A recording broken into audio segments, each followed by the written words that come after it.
நிஜமாகவே பால் குடிக்குமா? அறிவியல் சொல்லும் பகீர் உண்மையை தெரிஞ்சு கொள்ளலாமா? வாங்க.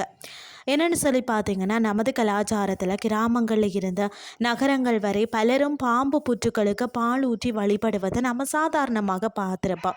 இந்த வழக்கம் பல நூற்றாண்டுகளாக நமது மரபில் ஊறிப்போன ஒன்றாக தான் இருக்கிறது.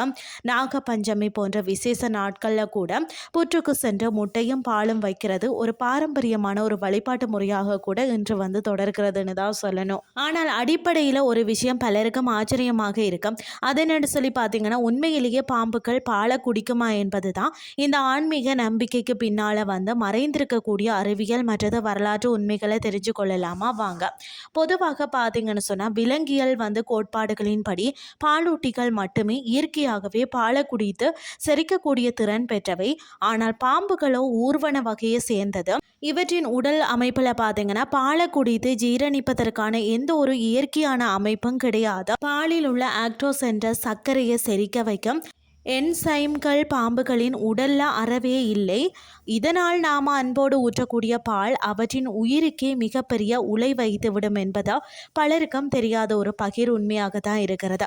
ஒருவேளை அவை வலுக்கட்டாயமாக பாலை குடித்தாலோ அது நேராக அவற்றின் நுரையீரலுக்கு சென்று மிக மோசமான நோய் தொற்றுக்களை உருவாக்குமாம். இது நாளடைவில் அந்த பாம்பின் மரணத்துக்கு கூட வழிவகுத்து விடுமாம் அப்படின்னு சொல்லி தான் சுற்றுச்சூழல் நிபுணர்கள் கடுமையாக எச்சரிக்கிறார்களாம். அறிவியல் எப்படி சொன்னாலும் மறுபுறம் நமது ஆன்மீகத்தில் பார்த்தீங்கன்னா, பாம்புகளுக்கு மிக உரிய இடம் கொடுக்கப்பட்டுள்ளது. அதாவது முழுமுதற் கடவுளான சிவபெருமானின் கழுத்தில் தான் ஒரு கம்பீரமான ஆபரணமாகவும் காக்கக்கூடிய கடவுளான மகாவிஷ்ணுவின் பிரம்மாண்டமான படுக்கையாகவும் நாகங்கள் போற்றப்படுகிறது. இறைவனுக்கு எப்படி நாம் நைவேத்தியம் படைக்கிறோமோ அதே போல தானே இறைவனின் அம்சமாக பார்க்கப்படும் பாம்புகளுக்கும் பாலை படைக்கும் வழக்கம் காலப்போக்கில் உருவாக்கி விட்டது. மக்கள் தங்களின் வேண்டுதல்களை நிறைவேற்றவும் பயத்தை போக்கிக் கொள்ளவும் இந்த முறையை ஒரு நம்பிக்கையாக பின்பற்றி வாரார்கள். இங்கே நாம் தெரிஞ்சு கொள்ள வேண்டிய இன்னொரு சுவாரஸ்யமான விஷயம் என்னன்னு சொல்லி பார்த்தீங்கன்னா, புற்று பற்றியது தான். பாம்புகள் தங்களுக்கு தங்களே ஒருபோதும் புற்றுக்களை கட்டுறதில்லை. கரையான்கள் தான் மண்ணை குலைத்து அவ்வளவோ பெரிய பிரம்மாண்டமான புற்றுக்களை உருவாக்குற.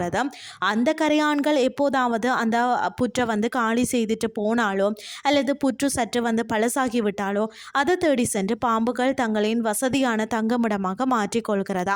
பண்டைய காலத்தில் தான் பார்த்தீங்கன்னா, வயல்வெளிகளை ஒட்டி வாழ்ந்த மனிதர்கள் வீட்டை சுற்றி வரக்கூடிய பாம்புகளை பார்த்து பயந்தனர். அந்த பயத்தை போக்கி அவற்றுடன் ஒரு சுமூகமான ஒரு உறவை ஏற்படுத்தி கொள்ளவே இந்த பால் ஊற்றும் வழிபாடு தொடங்கப்பட்டதாகவும் பல வரலாற்று ஆய்வாளர்கள் கூறுறாங்க. நம்மளுடைய முன்னோர்கள் வகுத்து சென்ற அந்த வழிபாட்டு முறைகள் ஒவ்வொன்றிலையுமே பார்த்திங்கன்னா ஒரு ஆழமான அர்த்தம் ஒளிந்திருக்கும். நம்ம பக்தியோடு செய்யக்கூடிய விஷயங்கள் எந்த ஒரு உயிரினத்திற்கும் சிறு தீங்கு கூட செய்துவிடக்கூடாது என்பதில் தான் நாம் மிகவும் கவனமாக இருக்க வேண்டும். விலங்குகளின் இயற்கையான வாழ்வியலை புரிந்து கொண்டு ஆன்மீகத்தையும் அறிவியலையும் சரியாக பிரித்து பார்ப்பது இன்றைய காலகட்டத்திற்கு மிக அவசியமான ஒன்றாக தான் இருக்கிறது. இயற்கையை அதன் போக்கிலேயே விட்டுட்டு மனதார இறைவனை வழிபடுவது உண்மையான சிறந்த பக்தியாகும். இன்றைய கிறிஸ்டி உங்களுக்கும் பிரயோசனமாக அமைஞ்சிருக்கும்னு சொல்லி நானும் நம்புகிறேன். இதே மாதிரி மற்றொரு கிறிஸ்டியின் வாயிலாக உங்களை சந்திக்கிறேன். நன்றி.